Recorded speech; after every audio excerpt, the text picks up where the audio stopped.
madaxweynaha jamhuuriyadda Soomaaliland mudane Muuse Biixi Cabdi ayaa ka aqbalay iscasilaadii hore ugu soo gudbiyay Baasha Cawil Cumar oo iska casilay xilkii loo magacaabay wasiir ku-xigeenka wasaaradda arrimaha dibadda iyo iskaashiga caalamiga ah waxaana digreeto ka soo baxday qasriga madaxtooyada lagu yiri sida tan waxay soo gaadhay qoraalkaaga ku taariikhaysan 2 bisha 9aad 2021 ujeedadiisuna tahay iscasilaadda xilka lagu magacaabay wasiir ku-xigeenka wasaaradda arrimaha dibadda iyo iskaashiga caalamiga sida daraadeed waxaan kula socodsiinayaa inaan ka aqbalay iscasilaadda laga bilaabo taariikhda maanta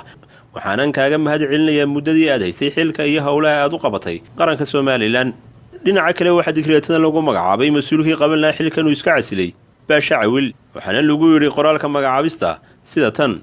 markaan arkay qodobka 9aad ee dastuurka jamhuuriyadda Soomaaliland markaan arkay aqoontiisa kartidiisa iyo waayo-aragnimadiisa markaan ku qancay inuu hanan karo mas'uuliyadda ka dhalanaysa xilkan markaan sameeyay la tashi waxaan go'aansaday in Cabdinaasir Cumar Jaamac Roble laga bilaabo taariikhda maanta uu ahaado wasiir ku-xigeenka wasaaradda arrimaha dibadda iyo iskaashiga caalamiga ee jamhuuriyadda Soomaaliland saasi waxa lagu sheegay qoraal digreeto ka soo baxay qasriga jamhuuriyadda Soomaaliland